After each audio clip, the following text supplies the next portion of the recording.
Story of the Door. Mr. Utterson the lawyer was a man of a rugged countenance that was never lighted by a smile, cold, scanty, and embarrassed in discourse, backward in sentiment, lean, long, dusty, dreary, and yet somehow lovable.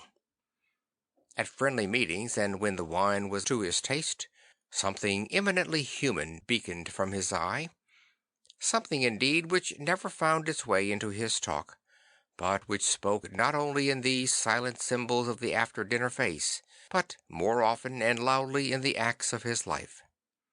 He was austere with himself, drank gin when he was alone, to mortify a taste for vintages, and although he enjoyed the theatre, had not crossed the doors of one for 20 years.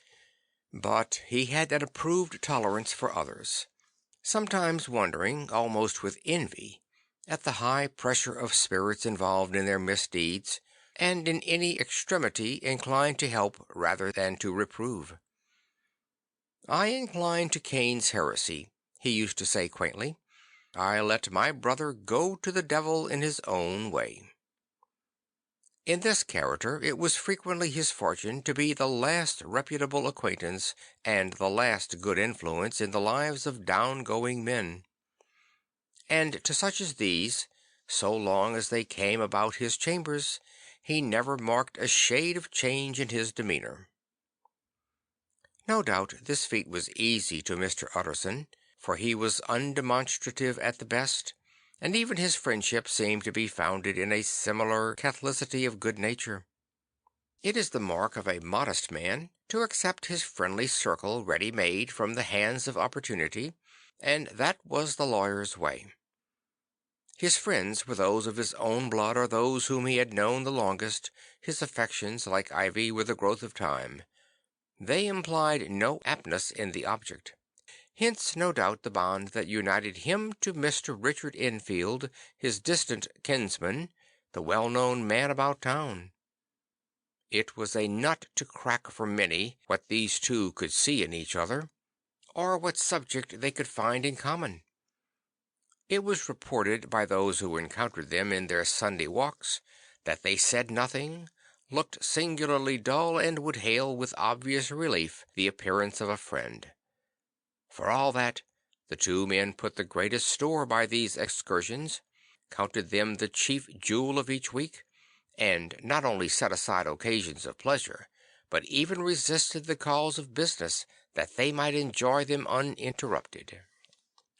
It chanced on one of these rambles that their way led them down a by-street in a busy quarter of London. The street was small and what is called quiet, but it drove a thriving trade on the weekdays. The inhabitants were all doing well, it seemed, and all emulously hoping to do better still, and laying out the surplus of their gains in coquetry, so that the shop fronts stood along that thoroughfare with an air of invitation, like rows of smiling saleswomen. Even on Sunday, when it veiled its more florid charms and lay comparatively empty of passage, the street shone out in contrast to its dingy neighbourhood, like a fire in a forest, and with its freshly painted shutters, well-polished brasses, and general cleanliness and gaiety of note, instantly caught and pleased the eye of the passenger. 2 doors from one corner on the left hand going east, the line was broken by the entry of a court, and just at that point a certain sinister block of building thrust forward its gable on the street. It was 2 stories high, showed no window, nothing but a door on the lower story and a blind forehead of discoloured wall on the upper, and bore in every feature the marks of prolonged and sordid negligence. The door, which was equipped with neither bell nor knocker, was blistered and disdained. Tramps slouched into the recess and struck matches on the panels. Children kept shop upon the steps. The schoolboy had tried his knife on the mouldings, and for close on a generation no one had appeared to drive away these random visitors, or to repair their ravages. Mr. Enfield and the lawyer were on the other side of the by-street, but when they came abreast of the entry, the former lifted up his cane and pointed. "Did you ever remark on that door?" he asked, and when his companion had replied in the affirmative, "It is connected in my mind," added he, "with a very odd story." "Indeed?" said Mr. Utterson with a slight change of voice. "And what was that?" "Well, it was this way," returned Mr. Enfield. "I was coming home from some place at the end of the world about 3 o'clock of a black winter morning, and my way lay through a part of town where there was literally nothing to be seen but lamps. Street after street, and all the folks asleep. Street after street, all lighted up, as if for a procession, and all as empty as a church, till at last I got into that state of mind when a man listens and listens, and begins to long for the sight of a policeman. All at once I saw two figures, one a little man who was stumping along eastward at a good walk, and the other a girl of maybe 8 or 10 who was running as hard as she was able down a cross street. Well, sir, the two ran into one another naturally enough at the corner, and then came the horrible part of the thing, for the man trampled calmly over the child's body and left her screaming on the ground. It sounds nothing to hear, but it was hellish to see. It wasn't like a man, it was like some damned juggernaut. I gave a few halloa, took to my heels, collared my gentleman, and brought him back to where there was already quite a group about the screaming child. He was perfectly cool, and made no resistance, but gave me one look, so ugly that it brought out the sweat on me like running. The people who had turned out were the girl's own family, and pretty soon the doctor for whom she had been sent put in his appearance. Well, the child was not so much the worse, more frightened, according to the sawbones, and there you might have supposed would be an end to it. But there was one curious circumstance. I had taken a loathing to my gentleman at first sight. So had the child's family, which was only natural. But the doctor's case was what struck me. He was the usual cut and dry apothecary, of no particular age and color, with a strong Edinburgh accent, and about as emotional as a bagpipe. Well, sir, he was like the rest of us. Every time he looked at my prisoner, I saw that Sawbones turn sick and white with a desire to kill him. I knew what was in his mind, just as he knew what was in mine, and killing being out of the question, we did the next best.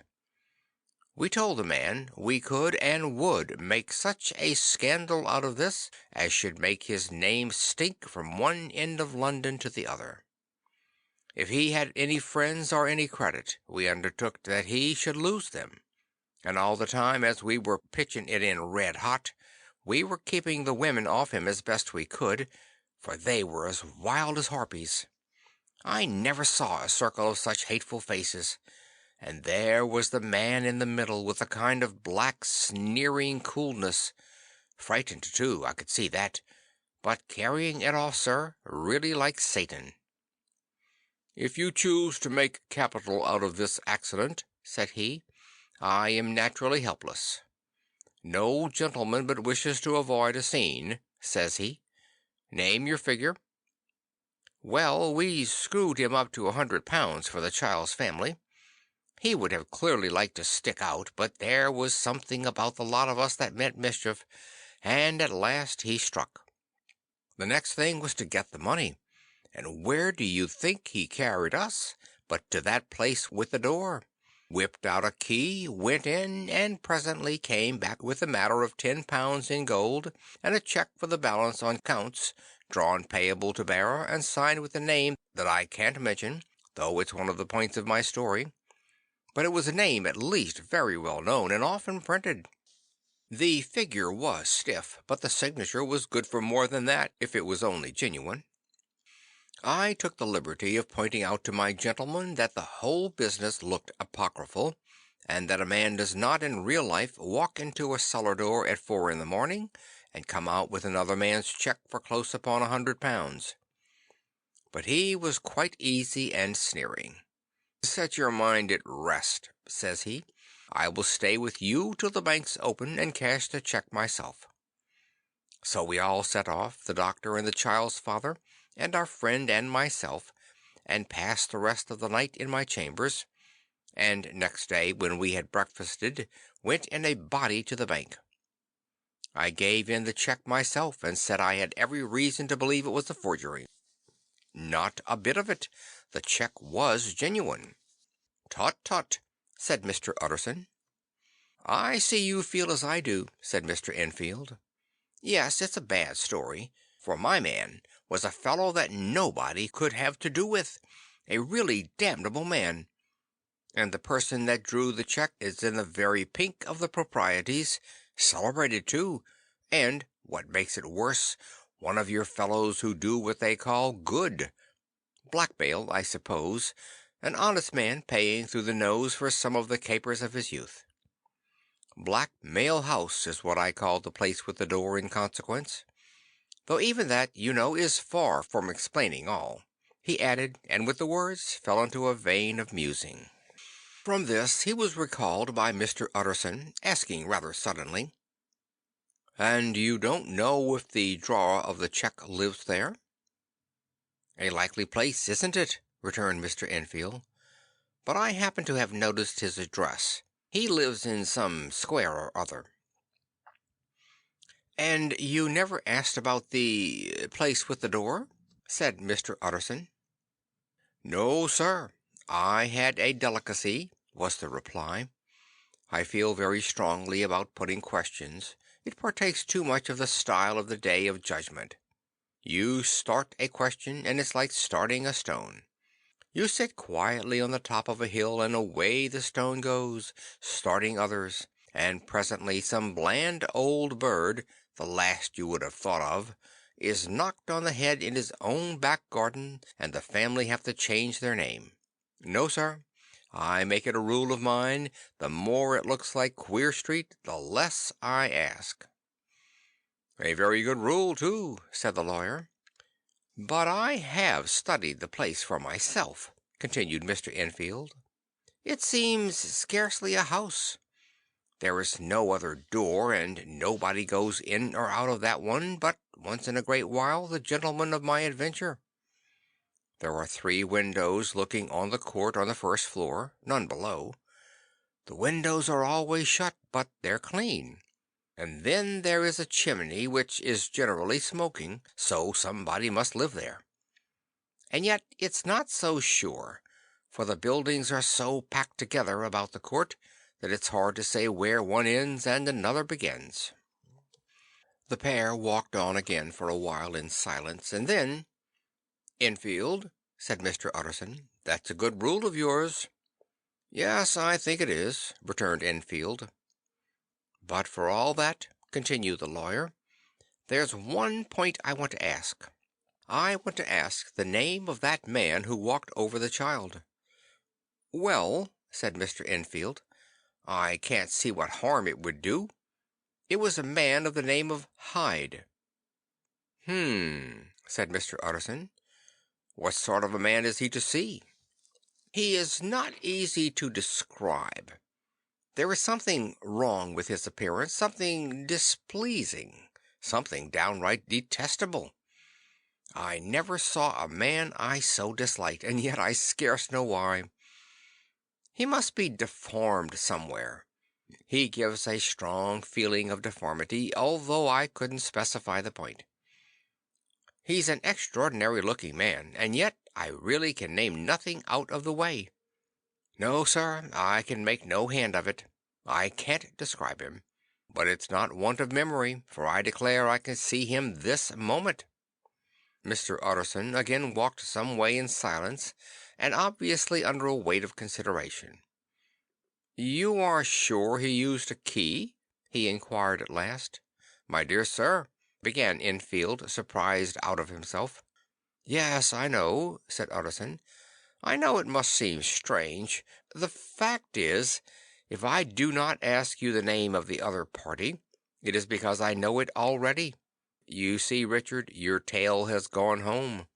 If you have been inexact in any point, you had better correct it."